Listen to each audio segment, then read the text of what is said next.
বাংলাদেশের চরমে হিন্দু বিদ্বেষ, সেখানে চরমে ভারত বিদ্বেষ চলছে।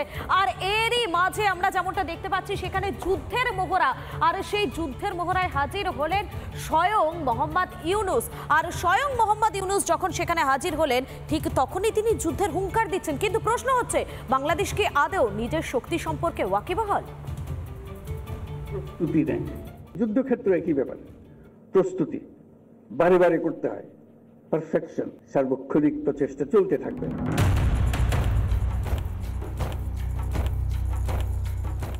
বাংলাদেশের সেনার কীর্তি দেখুন, সর্ষে খেতে ট্যাং নিয়ে নেমে পড়েছে যুদ্ধ খেলতে।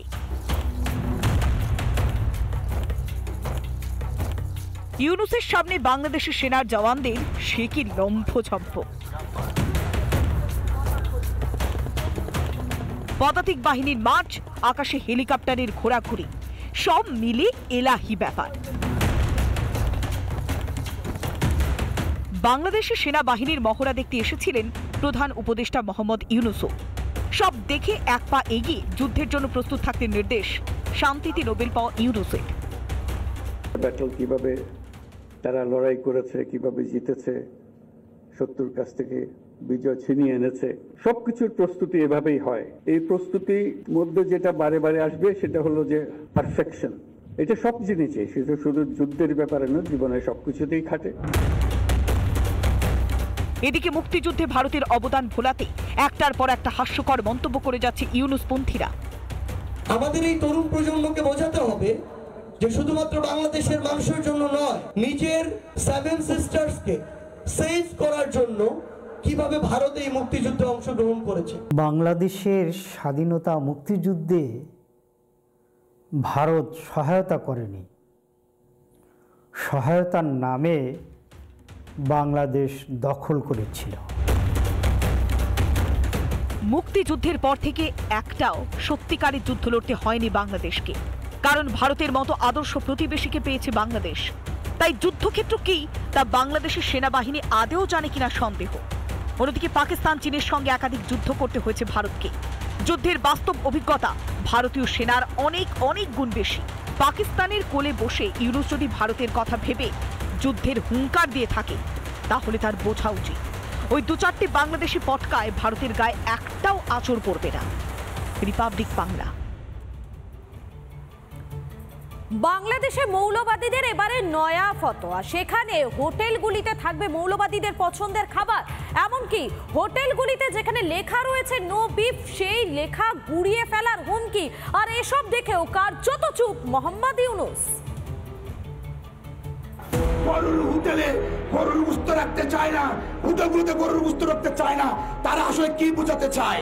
98% মুসলমানের দেশে গরুর গোশত হোটেলে না রাখো, তোমাদের হোটেল চলতে দেওয়া হবে না।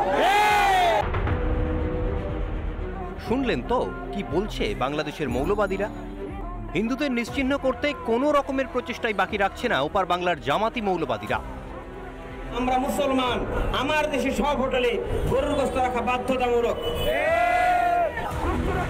কোনো জঙ্গিদের গোপন আস্তানায় এই কথা বলা হচ্ছে না, এমনকি কোনো সন্ত্রাসবাদীদের প্রশিক্ষণ কেন্দ্রেও নয়। ইউনূসের বাংলাদেশে দিনে দুপুরে ভরা বাজারে মাইক হাতে নিয়ে গরুর মাংস রাখার ফতোয়া দিচ্ছে কট্টরপন্থীরা। ঢাকায় তো হোটেল রেস্তোরাঁগুলিতে গরুর মাংস বাধ্যতামূলক করতে হবে বলে সমাবেশও করে ফেলল মৌলবাদীরা। এমনকি হিন্দু হোটেলগুলিতে গরুর মাংস ঢোকানোর নোংরা পরিকল্পনা করছে তারা। গরু কারো মা নয়, গোশত রাখতে নাই কোনো ভয়। গরুর গোশত রাখতেই হবে, নইলে হোটেল বন্ধ হবে। যে ইউনূস মানুষের পাতে ভাত তুলে দিতে পারে না, হিন্দুদের ধর্মীয় বিশ্বাসে আঘাত দিয়ে সমাবেশ করছে সেই ইউনূসেরই মৌলবাদী চেলারা।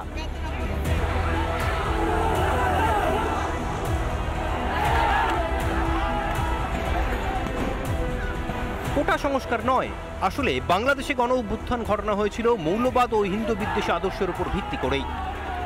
বারবার মৌলবাদীদের ভাষাতেই কথা বলেন হাসিনা বিরোধী আন্দোলনের সামনের সারিতে থাকা নেতারাও।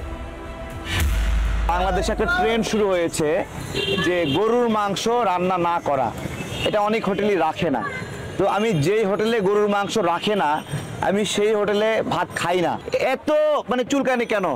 হ্যাঁ, এটা তো এখনো বাংলাদেশে আছে, ভারতের অঙ্গরাজ্য হয়নি। হাসিনাকে সরানোর উদ্দেশ্যই ছিল বাংলাদেশকে জামাতি উগ্রপন্থীদের আখড়া বানিয়ে তোলা। মৌলবাদীরা জানে বাংলাদেশে এখন তাদেরই সরকার, তাই যেমন খুশি হুমকি দিচ্ছে তারা। ও চিটফান্ডের মালিক, নোবেল শব্দটাকে কলঙ্কিত করে দিয়েছে, আর ওখানে তালিবানাইজেশন হয়েছে। তো স্বাভাবিকভাবেই এথনিক ক্লিনজিং এর জন্য যেটা প্রয়োজন, শরিয়াতে যেটা প্রয়োজন সেটাই হবে। হিন্দুদের ঘর বাড়ি ও দোকানে আগুন, হিন্দু মন্দিরে ভাঙচুর, বেছে বেছে হিন্দুদের চাকরি থেকে বাতিল, এসবই চলছে এখন ইউনূসের বাংলাদেশে। রুটি রুজির পর এবার সনাতনীদের খাদ্যাভ্যাসেও নেমে এসছে মৌলবাদী আক্রমণ। সমস্ত প্রতিকূলতাকে উপেক্ষা করে মৌলবাদীদের চোখে চোখ রেখে লড়ে যাচ্ছে পদ্মাপাড়ের সনাতনীরা। রিপাবলিক বাংলা। ইউনূসের বাংলাদেশে চলছে হিন্দু নিধনের একটা যজ্ঞ।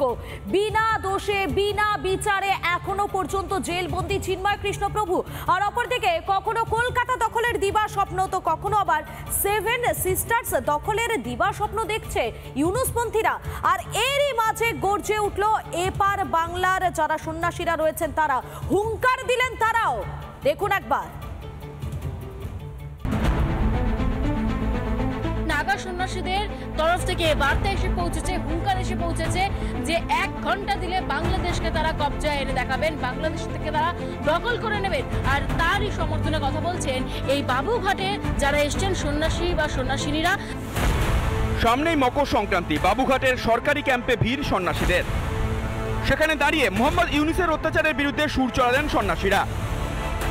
1 মিনিটে বাংলাদেশ দখল করে নেওয়ার হুঁশিয়ারি। সন্ন্যাসীদের ক্ষমতার কথা ইউনূসকে মনে করিয়ে দিলেন তারা। 1 মিনিট সময় লাগবে। 1 মিনিট, 1 ঘন্টা তো অনেক। 1 মিনিট আমাদের সময় দিলে, অধিকার দিলে, আদেশ করলে আমরা 1 মিনিটে চলে যাব। কি হবে ওনারাও জানে না।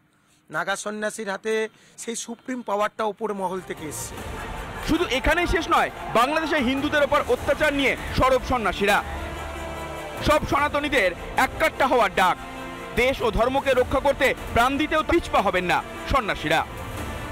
সেই পূর্ব পাকিস্তান যখন করেছে তখন থেকে হিন্দুদের উপর অত্যাচার চলছে, এখনো পর্যন্ত বাংলাদেশ স্বাধীন করে এখনো সেই হিন্দুদের উপর, হিন্দুদের খালি সংখ্যালঘুরা, এ দেশে সংখ্যালঘু নেই। তার জায়গায় আমাদেরই নাগা সন্ন্যাসী আছে, হিন্দু সন্ন্যাসী, যারা বাংলাদেশকে সবসময় দখল করে নিতে পারে। প্রাণটাই দেশের জন্য এবং ধর্মের জন্য, যদি প্রাণও যদি দিতে হয় তাহলে তো কোনো অসুবিধা নাই। সন্ন্যাসীদের বাংলাদেশ দখলের হুঙ্কার। নাগা সন্ন্যাসীদের বক্তব্যের সঙ্গে একমত নয় বিজেপি। অন্যদিকে ভারসাম্য বজায় রাখার চেষ্টা তৃণমূলের। না, বিজেপি এইসব দখল, পাল্টা দখল, ক্রিয়া প্রতিক্রিয়ায় বিশ্বাসী নয়। এখন আমি যদি মনে করি বাস্কেটবল খেলবো আমার এই হাইট নিয়ে, তাহলে সেটা সম্ভব? মানুষ সেটা বোঝে। আমরা চাইবো যে পরিস্থিতিটা সংযত হবে, নিয়ন্ত্রণে আসবে, অন্যায় অবিচার বন্ধ হবে, শান্তি হবে। কলকাতা দখলের দিবাস্বপ্ন দেখছে ইউনূসের দুষ্কৃতীরা। যে বাংলাদেশ সে দেশের মানুষের অন্য সংস্থান করতে পারে না, তারা কিনা করবে কলকাতা দখল। জঙ্গিদের মদতে বাংলাদেশে মৌলবাদ ছড়ানোর স্বপ্ন দেখা ইউনূসকে হুঁশিয়ারি নাগা সন্ন্যাসীদের। হিন্দুরা এককাট্টা হলে গদি বাঁচবে ইউনূসের। রিপাবলিক বাংলা। নানা ধরনের কন্টেন্ট দেখার জন্য লাইক করুন, শেয়ার করুন আমাদের ফেসবুক পেজ, সাবস্ক্রাইব করুন আমাদের ইউটিউব চ্যানেল। পাশাপাশি অন্যান্য ব্রেকিং নিউজের জন্য অবশ্যই চোখ রাখুন রিপাবলিক বাংলায়।